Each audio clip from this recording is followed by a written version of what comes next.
मेरे सभी प्यारे श्रोतागण को जय श्री कृष्णा। दोस्तों, भूत तो दिखते हैं, पर भगवान क्यों नहीं? आज हम एक ऐसी वीडियो को लेकर आए हैं जो आप एक बार जरूर सोचते होंगे कि भूत प्रेत और पिशाच तो हमें दिखते हैं, लेकिन भगवान क्यों नहीं दिखते? ऐसा क्यों है? ये एक ऐसा लॉजिक है जिसे समझने में विज्ञान भी कामयाब नहीं हो पाया है। भूत दिखते हैं पर भगवान क्यों नहीं? धीरे धीरे हिंदू धर्म में लिखी हर बात नासा समेत यूरोप के सभी वैज्ञानिकों के सामने सही साबित होने के बाद हड़कंप मचा हुआ है, और कई सेक्युलर लोग ये बात अपने गले उतारने में दिक्कत हो रही है कि अभी तक जिसे पाखंड, अंधविश्वास आदि का नाम देकर मॉडर्न बनाने के लिए पश्चिमी सभ्यता का अंधाधुंध अनुकरण कर रहे थे, वही पश्चिमी सभ्यता वाले अपनी कर्मों से उपजी हुई दुनिया भर की समस्या से आगे जाकर हमारे परम आदरणीय हिंदू धर्म के आदर्शों को तेजी से अपना रहे हैं। कई लोगों को पता ही नहीं होगा कि विश्व के सबसे महंगे हॉलीवुड के हीरो और हीरोइन बहुत पहले ही हिंदू धर्म को अपनाकर काफी सुखी और तरोताजा महसूस कर रहे हैं, जबकि भारतवर्ष के कई हिंदुओं का कहना है कि उन्हें तो हिंदू धर्म में कोई भी मजा नहीं आता है, या कहें हिंदू धर्म में जन्म लेकर कोई भी बात वो नहीं है जो दूसरे धर्म में है। तो वो इस वजह से क्योंकि उन्होंने कभी भी यह जानने की कोशिश नहीं की है कि हिंदू धर्म आखिर है क्या। हिंदू धर्म का सबसे पहला सिद्धांत है कि कर्मों की पवित्रता से विचारों की पवित्रता को पैदा करना, जिसका कि आज के युग में भी घोर अभाव है। विदेशी जो पहले मनमाने नियम कानून तरीके से लाइफ एंजॉय करने की कोशिश करते रहे हैं, पर बदले में जिन्हें सिर्फ बेचैनी ही हाथ लगी है। दुनिया भर की बीमारी जो आज तक ठीक नहीं हो पाई थी, वो हमारे हिंदू धर्म में आने के बाद उन्हें लगने लगा कि ये ठीक हो सकती है, और उनकी बीमारी ठीक भी हुई।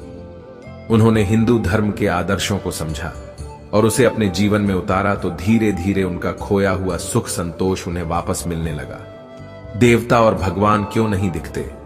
हमारे हिंदू धर्म में बहुत अच्छे से प्रेत योनि, पिशाच योनि और देवत्व योनि जो देवता योनि है, उन्हें बहुत ही अच्छे तरीके से बताया गया है। हमारे हिंदू धर्म के अनुसार, यानी कि ग्रंथों के अनुसार, प्रेत पिशाच योनि अतृप्त योनि होती है, और सामान्यतः इसका शरीर दो तत्वों से बना हुआ होता है।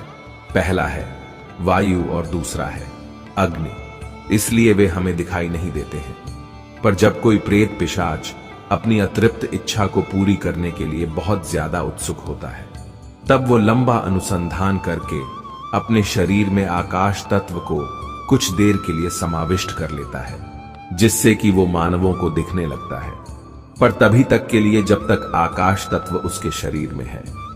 लेकिन इस स्थिति में कोई उसके शरीर को छू नहीं सकता है, क्योंकि वो वायु से बना हुआ है। वो वायु स्वरूप ही होता है। उसे छूने वाले का हाथ उसके शरीर के आर पार निकल जाता है, जैसा कि आपने कई डरावनी फिल्मों में जरूर देखा होगा। इतना ही नहीं, जब बहुत ज्यादा अतृप्त प्रेत पिशाच होते हैं, वो छूने का भी एहसास पा जाते हैं। इसलिए वे बहुत ज्यादा प्रयास करके अपने अंदर आकाश तत्व के साथ जल तत्व का भी समावेश अपने अंदर कर लेते हैं, जिससे कुछ देर के लिए स्पर्श का भी अनुभव पा सकते हैं। पर इस स्थिति में कोई आदमी उस प्रेत पिशाच को छू ले तो उसे ऐसा लगेगा जैसे उसने किसी बर्फ को छू लिया हो।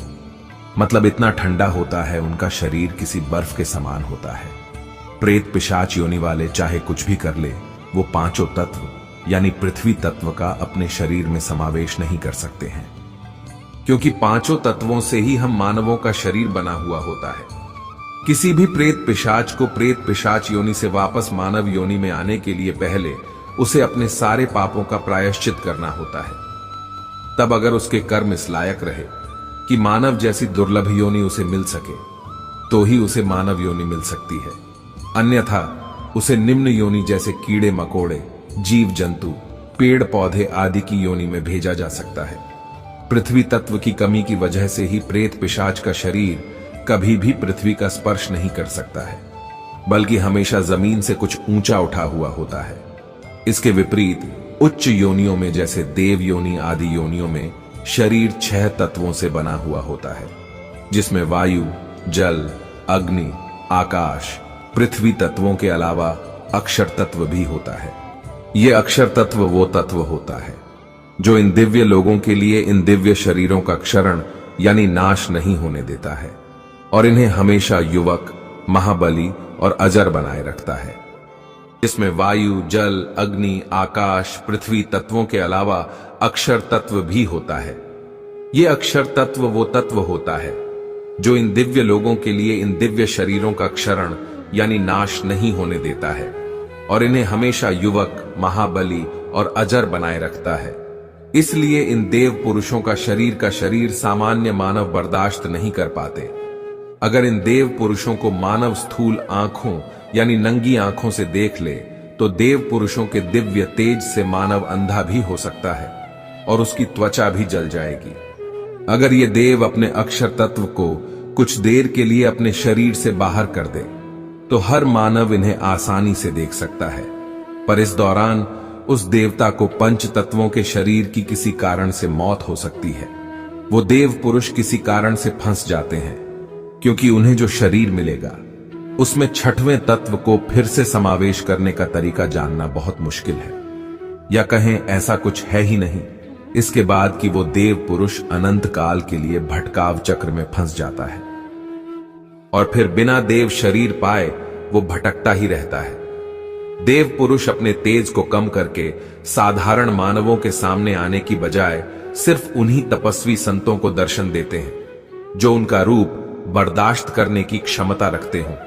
कई लोग देवताओं को भगवान भी समझते हैं, जबकि यह गलत है। देवता भगवान के द्वारा बनाए गए प्राणी होते हैं जैसे कि हम लोग, पर देवताओं को हमारी तुलना में ज्यादा सुख और शक्तियां प्राप्त होती है क्योंकि वे देवता जब पूर्व जन्म में मानव थे तो उन्होंने बहुत अच्छे कर्म किए थे, जैसे गरीबों और बीमारों की सेवा करना।